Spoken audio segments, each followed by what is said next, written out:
Bienvenue dans Prophète de ton cœur. C'est la nouvelle rubrique du podcast Coran de ton cœur qui met à l'honneur l'homme qui, durant toute sa noble vie, nous a montré comment vivre le Coran dans tous les pans de notre vie. Chaque lundi, au travers d'épisodes courts et concis, tu découvriras ou redécouvriras les beautés du Coran comme elles ont été mises en application dans la vie du meilleur homme qu'ait connu le monde, notre Muhammad sallallahu alayhi wa sallam.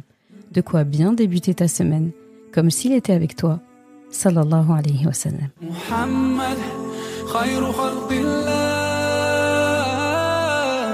sallu ala rasoulillah, habib al-Mustafa.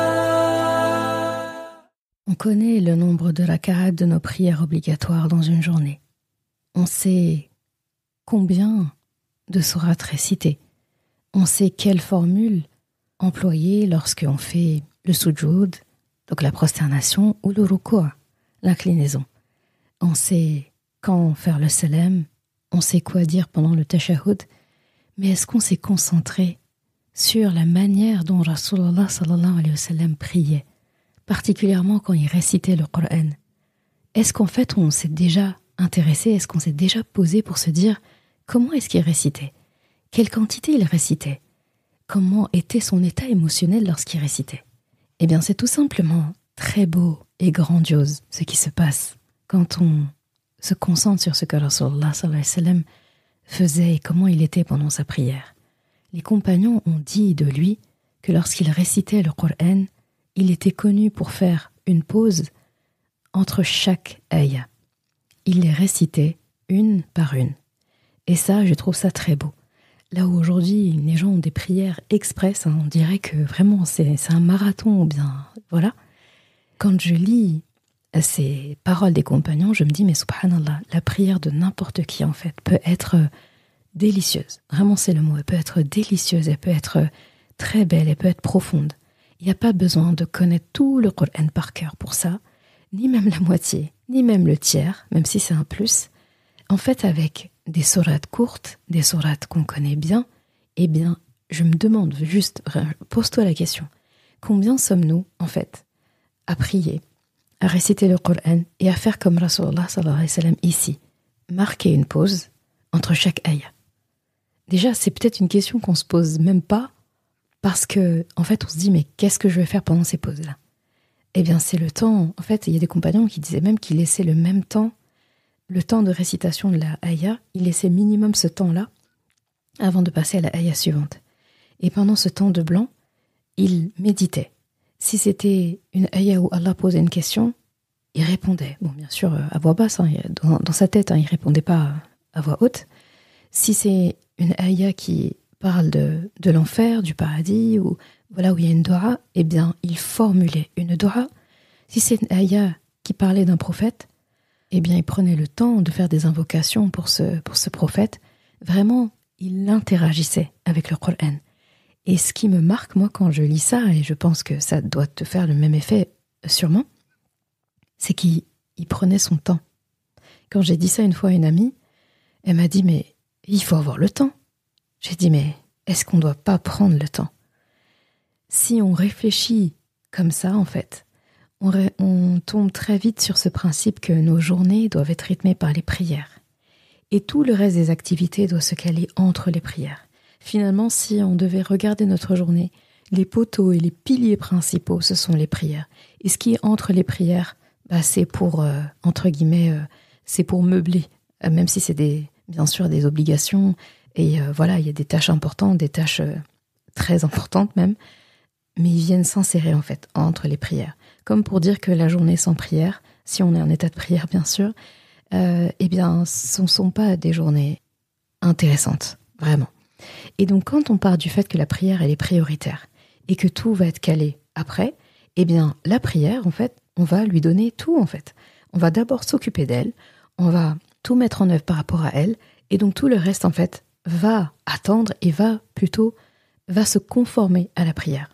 Donc, c'est une question de choix, dans la vie, tout est une question de choix. Est-ce que je préfère passer 5 minutes de plus dans ma prière, si une prière dure 5 minutes, là je rajoute 5 minutes de plus par exemple, est-ce que je préfère ça?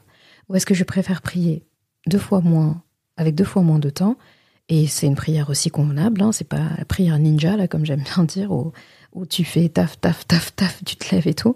On parle pas de cette prière-là, on parle d'une prière convenable, voilà, une prière de la journée, n'importe laquelle, 5 minutes, c'est vraiment assez raisonnable, on va dire, c'est pas trop rapide pour une prière. Eh bien, j'ai le choix, en fait, de me dire que je fais que ce temps-là, et donc, du coup, les 5 minutes extra que j'aurais pu rajouter, eh bien, je choisis, par exemple, de le mettre dans la tâche que j'étais en train d'accomplir avant de prier, le mettre dans le travail, le mettre dans les loisirs, le mettre dans le fait de scroller ici, le mettre dans le fait de discuter avec quelqu'un, ou dans le fait de manger, etc. C'est un choix. C'est un choix. Eh bien, Rasulullah, lui, son choix, c'était de prendre le temps avec celui qui l'a créé. C'est de prendre le temps avec celui qui lui a donné la mission, qui fait de lui le messager d'Allah, sallallahu alayhi wa sallam. Donc, il a choisi ça. Et on sait tout ce que ça lui a donné, en fait, d'être comme ça. Alors, nous, qu'est-ce qu'on choisit, en fait? Est-ce qu'on choisit autre chose? Ou est-ce qu'on va choisir une formule qui gagne? Et là, imagine-toi, vraiment, la sourate, peut-être que tu récites le plus souvent. Je vais prendre une sourate, par exemple, que les enfants récitent souvent dans leur prière, et même les adultes aussi, ça arrive. Qul huwallahu ahad, sourate Ikhlas. Donc, est-ce que ça t'arrive de te dire, tu as récité Al-Fatiha, et même tu peux faire ça avec Al-Fatiha, même pas la peine d'aller loin, on va faire ça avec Al-Fatiha. Donc, Alhamdulillahi Rabbil Alamin. Et là, t'essayes pas de passer à la suite tout de suite. Tu médites sur ce qui vient de se dire là. Alhamdu. Déjà, juste Alhamdu, on pourrait passer longtemps dessus. Lillah, Rabb. Et là, c'est le temps de te remémorer. C'est comme si tu faisais une révision. Un Rabb. Ah oui, un Rabb, c'est vrai que c'est pas vraiment seulement un seigneur. C'est un seigneur, oui. Mais un Rabb, dedans, il y a Ra. Donc la racine Rabbaba. Devant, il y a la notion de éducation. Donc c'est l'éducateur, c'est celui qui pourvoit aux besoins, c'est celui qui a l'autorité aussi sur cette personne, c'est celui à qui on appartient, et c'est celui qui veille vraiment à ce qu'on ne manque de rien. C'est tout ça un Rabb. Donc quand je dis Alhamdou, donc quand je remercie Allah dans sa qualité de Rabb, je le fais en pleine conscience. Et pour qui il fait ça? Al-Alamin. Donc juste avec la première ayah de Surat Al-Fatiha déjà, je peux déjà passer déjà à tout seul, on a déjà envie de faire plus de 5 minutes. Et bon, juste Alhamdulillahi Rabbil Alamin. Pause. Et là, juste ces 4 mots-là, juste y penser. Ar-Rahman Ar-Rahim. Et là, ça te rappelle. Ah oui. Donc la deuxième ayah de Surat Al-Fatiha, ou la troisième si on part du fait que la Basmala, Bismillah ar-Rahman ar-Rahim, est la première ayah. Ar-Rahman Ar-Rahim. Et là, ça te rappelle les attributs d'Allah, les 2 attributs d'Allah qui se répètent entre chaque sourate. Bismillahir-Rahman-Ar-Rahim. À chaque fois, on doit dire Bismillahir-Rahman-Ar-Rahim. Et là, c'est un appel à te dire Allah veut que je me rappelle de lui en tant que Rahman et Rahim. Et c'est le moment de se dire ah oui, c'était quoi la Rahma déjà? Est-ce que c'est la miséricorde vraiment? Ou est-ce que c'est plus que ça? Est-ce que Rahma, ce n'est pas un amour profond, le fait de prendre soin d'eux et le fait, en fait, que ça dure dans la temporalité? Voilà. Et donc, juste avec ces ayahs, on sent qu'Allah est pour tout le monde, il est là pour tout le monde, qu'il s'inscrit dans la durée pour nous, qu'on ne manque de rien, et qui nous demande pour tout cela, et pour plein d'autres choses après dans le Coran, Al-Hamd.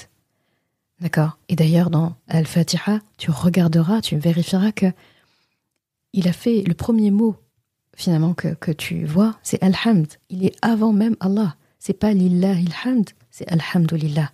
Comme pour te rappeler que la première leçon que tu dois retenir, peut-être de ce monde, ou la chose en tout cas que tu dois garder du début à la fin lorsque tu lis le Coran, lorsque tu pries, lorsque tu parles à quelqu'un, lorsque tu travailles, lorsque tu te prends la tête avec quelqu'un, lorsque tu manges, lorsque tu dors, lorsque tu parles avec tes enfants, lorsque tu marches, lorsque tu travailles, lorsque tu fais toutes sortes d'activités, la reconnaissance, Al-Hamd, la gratitude.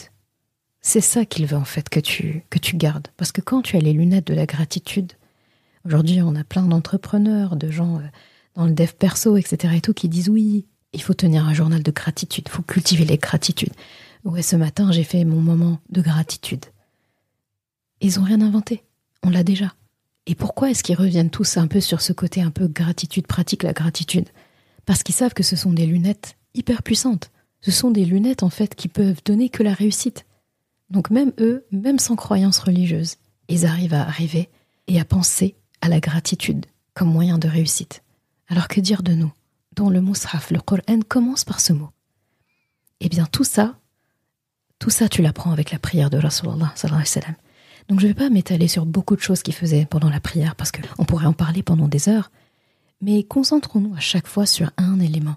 Et là, cet élément-là de sa prière, eh bien c'est que il prenait son temps entre les versets du Coran, les ayats du Coran, au point de faire une belle pause entre chaque avant de passer à la suivante. C'était ça les prières de Rasulullah. Et les nôtres, comment elles sont? وَمَا أَرْسَلْنَاكَ إِلَّا رَحْمَةً لِلْعَالَمِينَ. Et nous ne t'avons envoyé que comme rahma pour l'univers.